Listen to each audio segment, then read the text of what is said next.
بسم اللہ الرحمن الرحیم۔ اللہم صلی علی سیدنا و مولانا محمد النبی الامی وآلہ وصحبہ بارک وسلم صلاۃ و سلاما علیک یا رسول اللہ صلی اللہ علیہ وسلم۔ پارٹ 213۔ میں سدا بہار اسلام سے مخاطب ہوں، اسوائے حسنہ شمس قمر پارٹ بائی پارٹ ڈال رہا ہوں، اور میلے کے فروری میں میلہ ہے، اس لیے عرس کا پروگرام بھی ڈال دے رہا ہوں۔ پھاگن بنگلہ پھاگن سے عرس ہوتا ہے، اسی کا خیال رکھنا ہے۔ اسوائے حسنہ شمس قمر پارٹ بائی پارٹ ڈال رہا ہوں، دیکھیے، دکھائیے، لائک سب شیئر کیجیے، اور سرکار کے چاہنے محبت کرنے والوں میں پھیلائیے۔ رانی گنج پٹنہ کے واقعات میں نے ڈال دیے، کشمیر کے ڈال دیے، اب یہ نیپال کے واقعات ہیں۔ پارٹ 213۔ قرآن شریف اور اردو و فارسی کی ابتدائی تعلیم اپنے ام محترم سے حاصل فرما چکے تھے، اب باضابطہ فارسی اور عربی تعلیم کے لیے آپ کے معنوی نانا حضرت خواجہ محمد صاحب علی رحمہ کی توجہ آپ کی جانب ہوئی۔ وقت کی پابندی اور گہری دلچسپی کے ساتھ تحصیل علم میں آپ منہمک ہو گئے، اور چند ہی برسوں میں آپ نے فارسی کی اعلیٰ تعلیم مکمل کر لی۔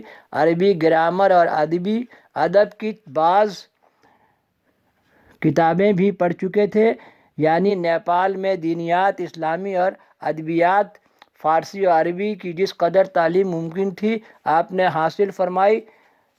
ذوق عمل، خاندانی ماحول اور نیک صحبتوں نے بچپن ہی سے آپ کو ذوق سجدہ اور شوق عبادت عطا کر دیا تھا۔ جب آپ پر نماز روزے فرض بھی نہیں ہوئے تھے تو آپ نماز روزی کی ادائیگی میں پوری طرح انہماک رہتے۔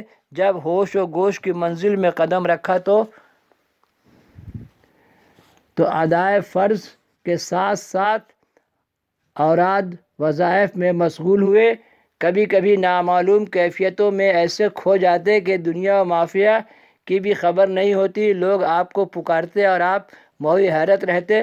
آپ کی اس طرح کی کیفیت کو دیکھ کر حضرت غلام یحییٰ رضی اللہ تعالیٰ صاحب بہت زیادہ متاثر ہوئے، خود بڑھ کر بیعت کا شرف عطا کیا اور معانقہ سے نوازا، پھر اپنی نگرانی میں راہ سلوک کی منزل طے کرانی شروع کی۔ اللہم صلی علی سیدنا و مولانا محمد النبی الامی وآلہ وصحبہ بارک وسلم۔ خلافت و اجازت، علمی و عملی بلوغی کے بعد محنت شاقیہ کے ساتھ ریاضت کی پرخار راہوں کو آپ نے طے کیا، اور معنوی نانا جان کی نگرانی میں طریقت کے اعلیٰ منزل پر فائز ہوتے رہے۔ آپ کے حسن عمل اور روحانی ترقیوں کو شباب کی منزلیں دور سے دکھتی رہیں، اور آپ مردانہ وار آگے بڑھتے رہے، تاکہ آپ کے معنوی نانا حضرت خواجہ غلام یحییٰ صاحب علی رحمہ نے جو کچھ چھوٹے حضور کمر عارفین کے مجاز و معزون تھے، آپ کی چاروں سلسلے کی اجازت اور اپنی خلافت بخشی۔ اس طرح آپ نیپال میں خاندان نقشبندیہ کے تاجدار اور سلسلہ اندرابیہ کے در آبدار ہوئے، اور سلسلہ اللہم صلی علی سیدنا و مولانا محمد النبی الامی وآلہ وصحبہ بارک وسلم۔ سلسلہ نقشبندیہ قادریہ اندرابیہ کے معمولات کو پورے اہتمام سے انجام دیتے رہے۔ 1350 ہجری میں جلوہ آرا مسند سجادگی خانقاہ اندرابیہ پٹنہ اور رانی گنج ہوئے۔ سجادگی کے بعد بھی حصول علم کا اس قدر شوق تھا کہ جناب مولوی لاڈلے صاحب پٹنہ سے علوم عربی میں دینیات حاصل فرماتے رہے۔